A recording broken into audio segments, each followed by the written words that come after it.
Dear students, आज का हमारा टॉपिक है Schrodinger equation for hydrogen atom. जैसा कि आप जानते हैं, hydrogen atom is the simplest atom consisting of an electron revolving round a nucleus, और न्यूक्लियस में we have got a proton. तो इसी सिंपलेस्ट एटम के लिए हम श्रोडिंगर इक्वेशन को सॉल्व करेंगे।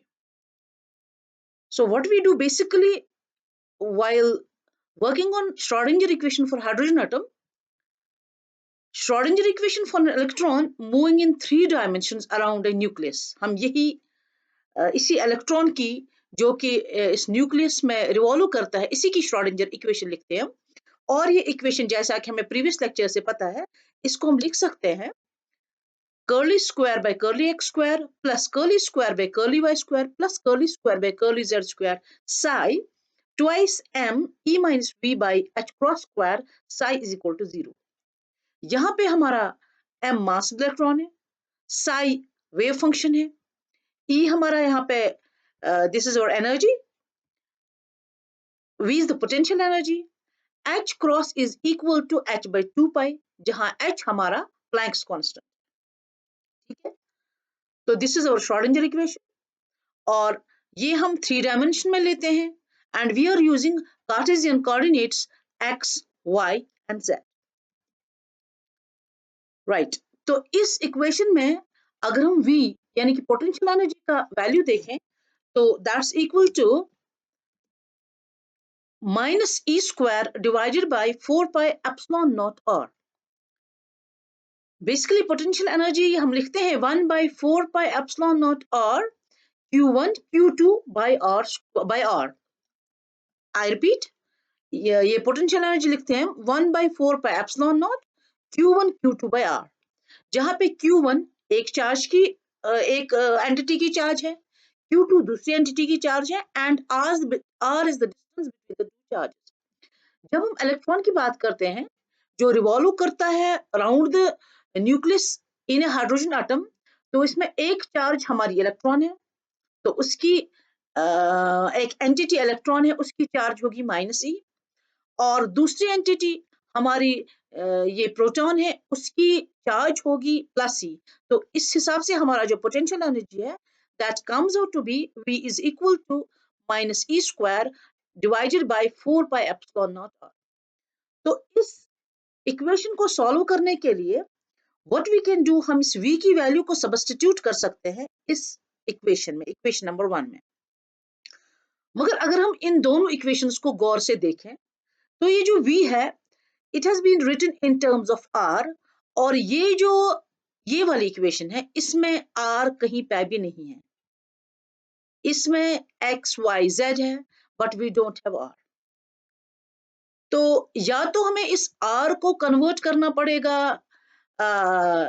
x y z के टर्म्स में, या तो x y z को कन्वर्ट करना पड़ेगा r के टर्म्स में।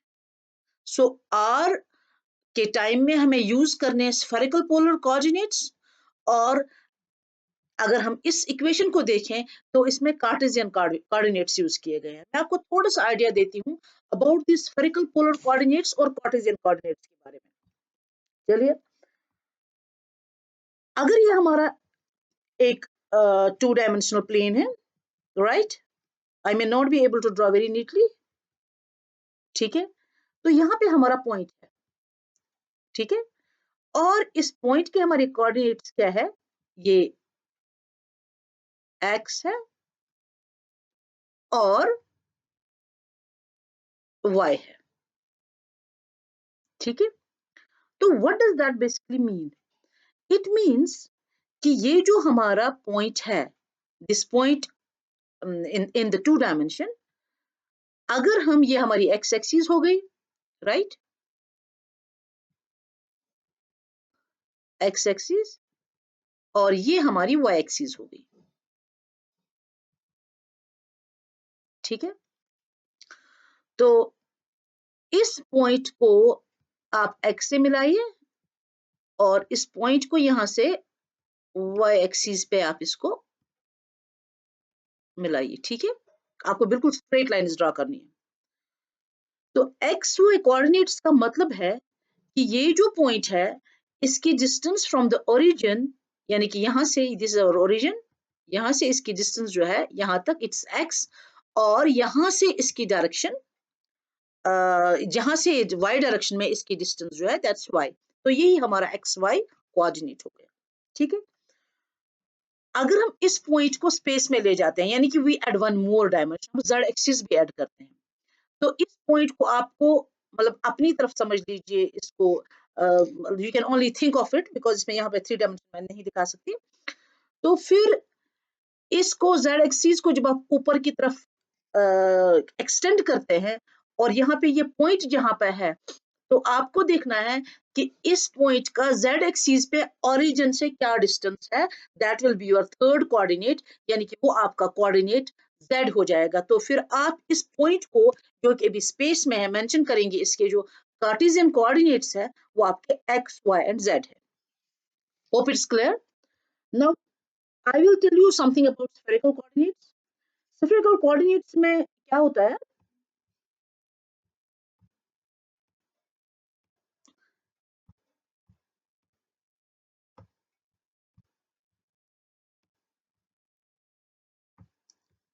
स्फेरिकल कोऑर्डिनेट्स में जो हमें इंफॉर्मेशन चाहिए होती है, what the information we have got, तो स्फेरिकल कोऑर्डिनेट्स में हमारी जो इंफॉर्मेशन होती है उसमें हमें दिया गया होता है the distance from the origin. ठीक है, again what we do, we will start from this x y plane, 2 dimension से हम स्टार्ट करेंगे। चलिए स्टार्ट कर लेते हैं। ये देख लीजिए, ये हमारा 2 डायमेंशनल प्लेन है। ठीक है, इसमें क्या दिया गया होता है, let us suppose this is the point, right, ये हमारा पॉइंट हो गया। तो इसमें ओरिजिन से इसकी डिस्टेंस दी गई होती है, दिस इज द डिस्टेंस, ये होगी हमारी distance, let us say it is the straight line. ठीक है, ये हमारी डिस्टेंस है इसमें r, right, this is our distance r, ये आर हमारी डिस्टेंस दी गई है। ठीक, तो ये हमारा पॉइंट है। ठीक, तो इसमें हम क्या करते हैं, इस आर की बेसिस पे हमें और 2 कोऑर्डिनेट्स लेने हैं जिससे इस पॉइंट की पोजीशन फिक्स हो जाएगी। ठीक है, तो हम क्या करते हैं, जब हम इस 2 डायमेंशन में किसी भी 3 डायमेंशनल इसको ड्रॉ करते हैं, तो what we do, we draw it like this. ठीक है, fine, this will be our x y plane, right. ठीक है, और ये हमारी जेड एक्सिस है। ठीक, तो हमारा जो ये आर है, अगर हम एक प्रोजेक्शन ड्रॉ करते हैं, परपेंडिकुलर ड्रॉ करते हैं, ठीक है ना, और इस परपेंडिकुलर को इस ओरिजिन से मिलाते हैं। ठीक है, let us suppose this distance is something like rho, ये जो हमारा एंगल है, ये angle, this will be our angle phi. ठीक है, और यानी कि ये जो इसका एंगल बनता है in the with the positive x axis, this will be our angle phi.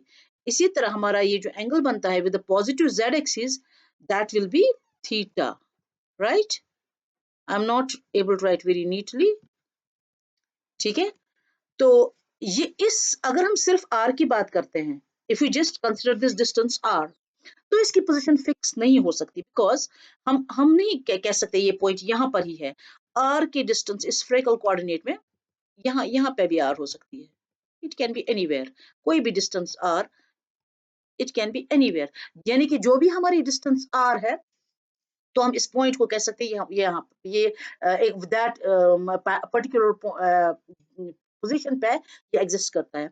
But when you specify phi and theta, तो you assign a particular position in the 3 dimensions to this point P, और ये हमारे spherical coordinates हो जाते हैं R, theta and phi. Hope it's clear. तो ठीक, तो what I said, मैंने आपको बोला कि हम क्या कर सकते हैं, हम 2 चीज कर सकते हैं, either तो हम कार्टेशियन कोऑर्डिनेट्स को स्फेरिकल पोलर कोऑर्डिनेट्स में कन्वर्ट कर सकते हैं, या तो हम क्या कर सकते हैं, ये जो हमारा आर दिया गया है पोटेंशियल इसकी एनर्जी के टर्म में, आप देख लीजिए पोटेंशियल एनर्जी की एक्सप्रेशन, उसमें लिखा गया है V is equal to minus E square 4 pi epsilon naught R, right. तो हम ये कर सकते हैं कि हम इस R को या तो XYZ के टर्म्स में कन्वर्ट कर सकते हैं, या इस इक्वेशन को इस श्रोडिंगर इक्वेशन को लिख सकते हैं हम इन terms of spherical polar coordinates. x इस R को XYZ के टर्म्स में कन्वर्ट करना ये कोई बड़ी बात नहीं है, ठीक है। ये मैंने आपको बता दिया है कि A minus is the charge on the electron is the charge on the proton and R is the distance between electron and proton or the radial distance. तो हमारे पास इक्वेशन में we have got x, y and z variables, while equation 2 has the variable r, ठीक है। तो we may either write the potential energy V in terms of x, y, z or write the Schrodinger equation in terms of r, यानी या तो हम Schrodinger equation को लिखेंगे in terms of spherical polar coordinates, या हम इस r को ही कन्वर्ट करेंगे in terms of Cartesian coordinates। और ये जो हमारा r है, it is equal to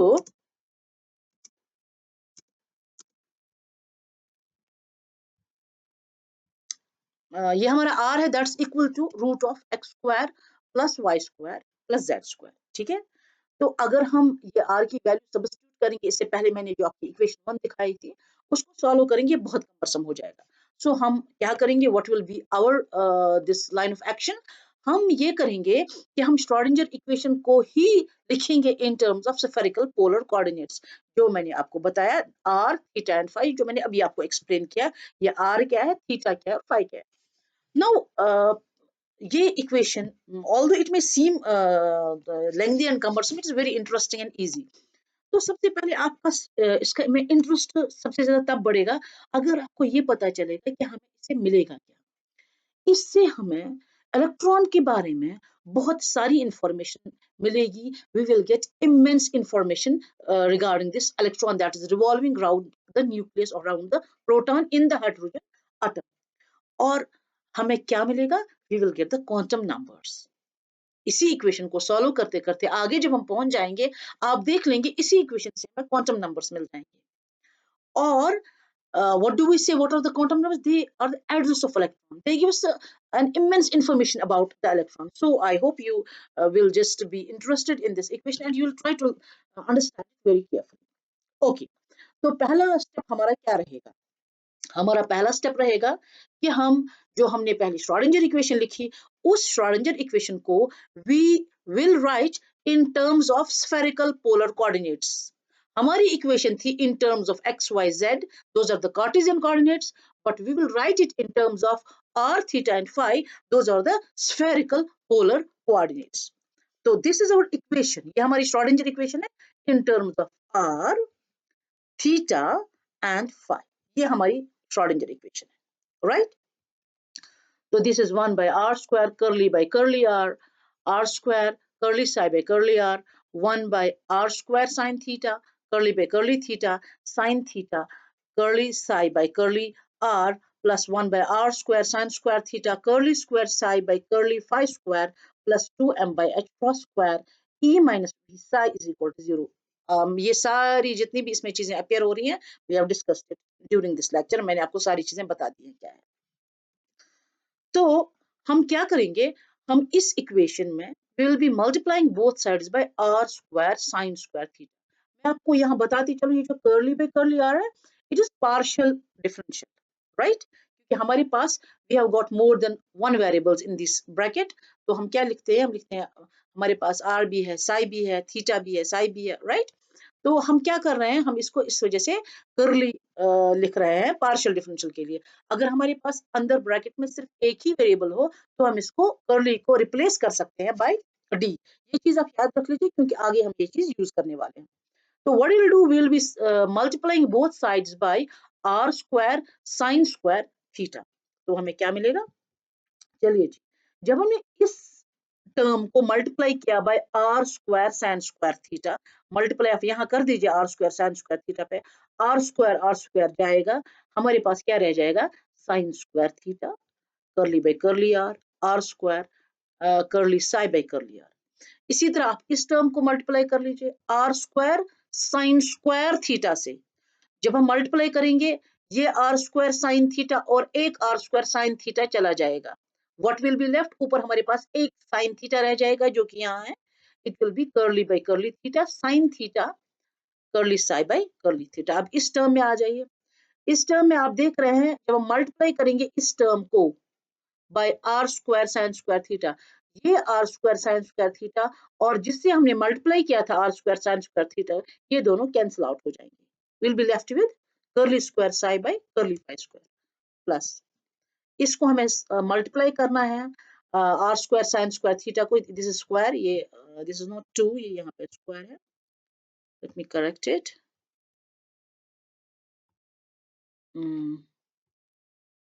this is not 2, this is square, ये आर के ऊपर स्क्वायर है, ठीक है। तो ये हमें हमें क्या मिल जाएगा, इसको मल्टीप्लाई करने से r square sine square theta के साथ, दिस विल बी 2m और ये r square sine square theta यहाँ पे मल्टीपल हो गया, h cross square e minus v psi is equal to 0 और हमें पता है जो v है that's equal to minus e square divided by 4 pi epsilon not r। जब हम अब यहाँ इस पे लगाएंगे माइनस ई स्क्वायर v की वैल्यू लगाएंगे minus e square 4 pi epsilon not और ये ये माइनस और इसका अपना माइनस, ये इन में मल्टीप्लिकेशन होकर के प्लस हो जाएगा and we will arrive at this equation. इस इक्वेशन को आप गौर से देखिए, राइट। तो हमें इस इक्वेशन में कुछ चीजें निकालनी होंगी, we will have to find them out और फिर वो इस इक्वेशन में सब्स्टिट्यूट करनी होगी। इक्वेशन में बहुत जरूरी चीज है कि नेक्स्ट स्टेप करने से पहले आपको पता होना चाहिए मुझे करना क्या है, that will give you a direction, उससे आपको चीजें इजी हो जाएंगी and you just don't need to mug up, आपको खुद ही पता चल जाएगा मुझे क्या आगे करते जाना है। तो आगे हमें क्या करना है, हमें इस g psi by curly r curly psi by curly theta और curly square psi by curly phi square की वैल्यू पता करनी होगी। इन तीनों एक्सप्रेशंस के, इन तीनों चीजों के हम वैल्यूज पता करेंगे और उन वैल्यूज को हम इस इक्वेशन 3 में सब्स्टिट्यूट करेंगे, ठीक। Will substitute them in equation 3। तो हम कैसे करेंगे इन तीन चीजों की वैल्यू कैसे हम हासिल करेंगे, चलिए देखते हैं। तो हमें इनको वेरिएबल्स में सेपरेट करना है, ठीक है।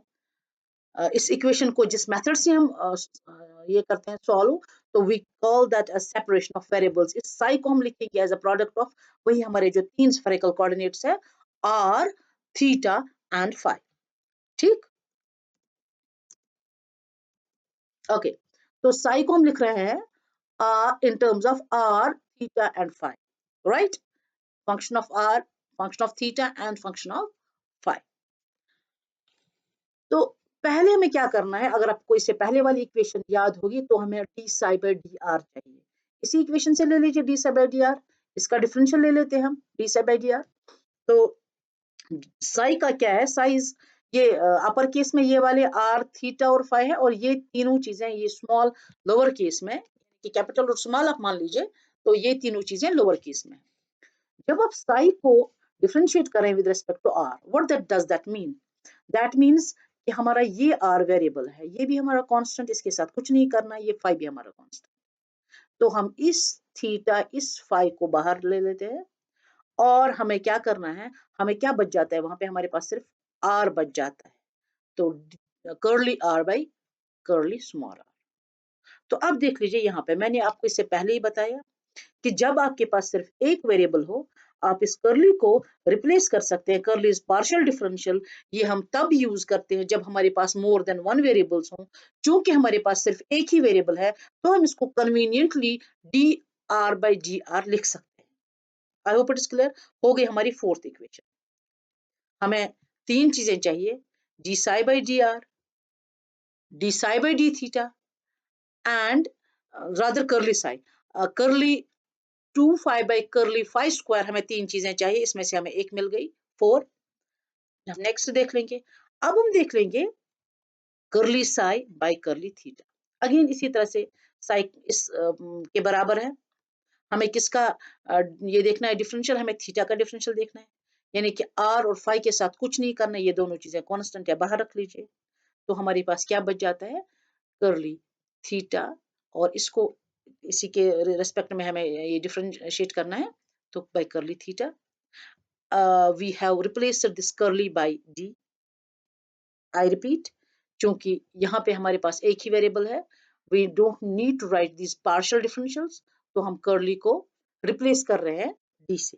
फाइन, चलिए हमारा नेक्स्ट स्टेप हमारा क्या है, हमारा स्टेप है, हमें निकालना है, हमें पता करना है curly square phi by curly phi square किसके बराबर है, राइट। तो चलिए वो कर लेते हैं। पहले हम उसके लिए curly psi by curly phi करते हैं। तो हमें इस इक्वेशन की तरफ देख लीजिए, हमें फाई के विद रेस्पेक्ट टू फाई हमें डिफरेंशियल निकालना है। तो हमारा ये आर और theta constant, curly phi by curly phi. Again, we replace this curly by d, right? Because I repeat, we don't need to write partial differentials. तो लेकिन हमें curly psi by curly phi नहीं, बल्कि curly square psi by curly phi square चाहिए। आप पुरानी equation याद रख लीजिए, इक्वेशन नंबर 1, क्योंकि इन्हीं तीनों को फिर हमें सब्स्टिट्यूट करना है। तो curly square phi by curly phi square कैसा हो जाएगा, आर थीटा ऐसे रखिए, d two phi by d phi square, ये हमारी इक्वेशन हो गई। तो हमारे पास जो है रादर ये 6 नहीं है, ये 6 है। Will substitute these 4th 5th and 6th, क्योंकि इसमें हमें d two five by curly five square चाहिए था, ठीक है। तो हम तीनों को सब्स्टिट्यूट करेंगे थर्ड इक्वेशन में, और डिवाइड करेंगे throughout by r theta and phi. हमें क्या मिलेगा उससे, देख लीजिए, we will arrive at this equation, right? ठीक है, आपको पहले ये इक्वेशन मिल जाएगी, और इसके बाद आपको इसे आर थीटा फाई से डिवाइड करना है, ठीक। आप देख लीजिए, जब आपको जो पहली वाली इक्वेशन है थर्ड में, जब आपने ये सारी सब्स्टिट्यूशंस की, आपको कन्वीनियंटली ये सारी चीजें मिल जाएंगी। जस्ट आपको रिप्लेस करना है curly psi by curly r, curly psi by curly theta, curly square psi by curly phi square, इनको इन वैल्यू से रिप्लेस करना है, तो आपको ये इक्वेशन कन्वीनियंटली मिल जाएगी। उसके बाद आप इसको आर थीटा फाई से डिवाइड करेंगे, तो व्हाट वी विल गेट, ये दोनों गए, will get 1 by r sine square. Again इसकी जगह कर्ली को हम रिप्लेस करेंगे d से, because we have got only one variable and that is r। तो d by this is d r square d curly, this is basically d, हम इसको replace करेंगे हर जगह कर्ली को d से। तो इसी तरह से ये r फाई खत्म हो जाएगा, तो here will be left by 1 by theta, और ये सारी इक्वेशन इसी तरह से ये r थीटा खत्म हो जाएगा, will left with 1 by phi, ये सारी equation, and again this is square, this will be ये कहीं कहीं पे क्या हुआ है कि ये स्क्वायर जो है ये 2 की तरह से आ गया है, लेट मी चेंज इट, तो दिस इज स्क्वायर, ठीक, यहाँ पे स्क्वायर है।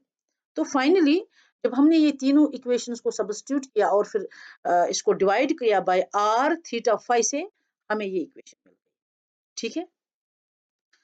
तो व्हाट वी डू, हम इस इक्वेशन में क्या करते हैं, हम इस टर्म को दूसरी तरफ ले जाएंगे, ठीक है ना, उससे कुछ नहीं, सिंपल ट्रांसपोर्ट पोज करना है।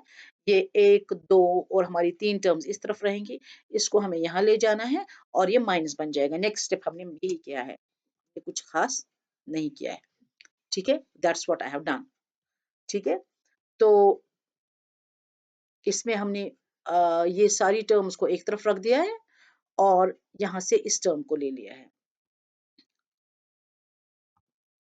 पहले इसको ठीक कर लेते हैं, राइट, ये हो गया हमारा स्क्वायर, फाइन। तो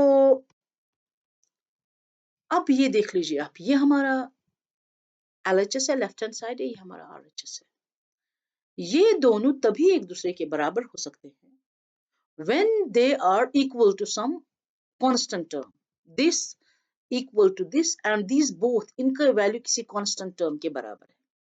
उसी सूरत हाल में हमारा ये जो LHS है that will be equal to RHS, और हम इसको सपोज कर रहे हैं कि ये किसके बराबर है, it's equal to ML square, ठीक है ना। हमने हमें पता है जब हमने इन दोनों को ml स्क्वायर के बराबर कर दिया तो we can conveniently write this is also equal to ml square and this is independently equal to ml square. ठीक है, तो हमने प्रिज्यूम किया ये this is equal to some constant, और कांस्टेंट का नाम हमने क्या रख दिया, हमने इस कांस्टेंट का नाम रख दिया ml स्क्वायर। चलिए जी, हम इन दोनों साइड्स को मल्टीप्लाई करते हैं 5 से, ये 5 और 5 चला जाएगा और इसके साथ 5 जुड़ जाएगा, और फिर हमने इसको ट्रांसपोज कर लिया, ये दोनों प्लस हो गए, that will be equal to 0। देखिए जब हमने इसको मल्टीप्लाई किया 5 से, ये 5 खत्म हो जाएगा, ये बन जाएगा d square 5 by d5 square, right.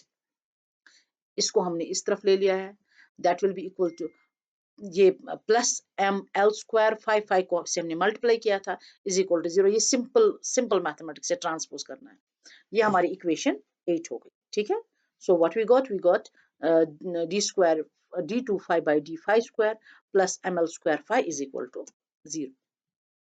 तो इस इक्वेशन 8 को हम इक्वेशन 7 में सब्स्टिट्यूट करते हैं। ठीक है, we'll be substituting this equation 8 in our equation 7. तो what we will arrive at, ये हमने ऐसे ही लिख दिया, ये टर्म भी हमने ऐसे ही लिख दी, ये टर्म भी हमने ऐसे ही लिख दी, ये टर्म भी हमने ऐसे ही लिख दी, और ये जो हमारा है ये किसके बराबर है, ये हमारा है बराबर ml स्क्वायर। ठीक है ना, सो वी हैव रिटन इसकी जगह हमने ml स्क्वायर दिया। ठीक है, उसके बाद हम इसको through out sign square theta से डिवाइड कर लेते हैं। ठीक है, ये खत्म हो जाएगा यहाँ पे साइन स्क्वायर थीटा, आप देख लीजिए व्हाट विल अराइव एट।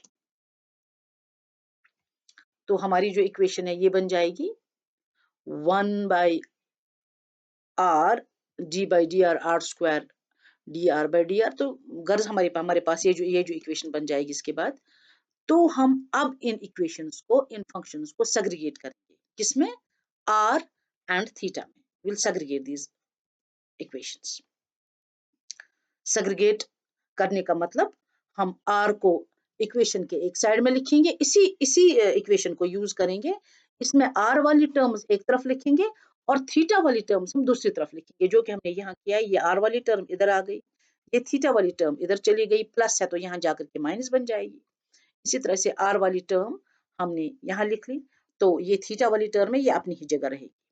ठीक है, अगेन जैसा कि हमने इससे पहले कहा था कि ये दोनों इक्वेशंस तभी एक दूसरे के बराबर हो सकती हैं जब ये किसी कांस्टेंट वैल्यू के बराबर है। This is equal to this and that is equal to some constant value, some common value, तभी ये दोनों इक्वेशंस जो हमारी हैं, although they seem poles apart but they will be equal to each other अगर ये किसी कॉमन वैल्यू के बराबर है। ठीक है ना, सो हम क्या करते हैं, हम कहते हैं कि ये जो हमारा कॉमन वैल्यू है, this will be equal to L square plus 1, या हम इसको लिख सकते हैं एल इंटू एल प्लस 1। ठीक है, ओके। तो हमने इसकी जगह हमने क्या क्या सपोज किया था ऊपर, कि चूंकि इन दोनों वैल्यूज को, दिस LHS दिस RHS, इन दोनों वैल्यूज, इन दोनों साइड्स को बराबर होना है किसी कॉमन वैल्यू के, तो हमने इनकी वैल्यू जो थी सपोज की थी एल स्क्वायर प्लस 1, तो हम इसकी जगह कन्वीनियंटली लिख सकते हैं एल स्क्वायर प्लस 1 या एल इंटू एल प्लस 1। ठीक है, again what we will do, ये सिंपल मैथमेटिक्स है, कहीं आपको डिवाइड करना है, कहीं मल्टीप्लाई करना है, just to go ahead in with this equation. हम इस इक्वेशन को थ्रू आउट डिवाइड कर रहे हैं आर स्क्वायर से और मल्टीप्लाई कर रहे हैं आर से, उसके बाद हम इसको रीअरेंज करेंगे। ठीक है, जब हम डिवाइड करेंगे आर स्क्वायर से तो यहाँ पे 1 बाय आर स्क्वायर आना चाहिए और ये आर चला जाना चाहिए। देख लीजिए, ये आर खत्म और हमारा जो डिवाइड वाला आर स्क्वायर ये यहाँ है। ठीक है ना, और इस टर्म को हमने मल्टीप्लाई किया है आर से और डिवाइड किया है आर स्क्वायर से, तो so we arrive at equation number 9। ठीक है, चलिए, तो हमारी इक्वेशन 8a जो है हमारी, दिस इक्वेशन, इससे हमें क्या मिलेगा, देख लीजिए, ml square by sine square theta, ये minus this term is equal to l into l plus 1। यानी कि हमने क्या किया इस इक्वेशन में, हमने इस इक्वेशन को 2 स्टेप्स में हम इसको आगे ले गए। पहले हमने लेफ्ट हैंड साइड को एल इंटू एल प्लस 1 के बराबर कर दिया। ठीक है, हम यहाँ पहुंच गए। उसके बाद हमने राइट हैंड साइड को यानी कि इस साइड को L इंटू L प्लस 1 के बराबर कर दिया। चूंकि इक्वेशन थोड़ी सी लंबी हो रही है, I will be taking this up in my next lecture. Hope things are clear. Don't be afraid.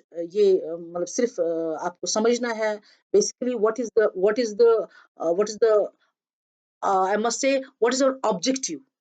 We want to get as much information about the electron as possible. तो Schrodinger equation for hydrogen atom को जब हम when we just take this up, इससे हमें अपने इस electron के बारे में immense information in form of quantum numbers हासिल होती है।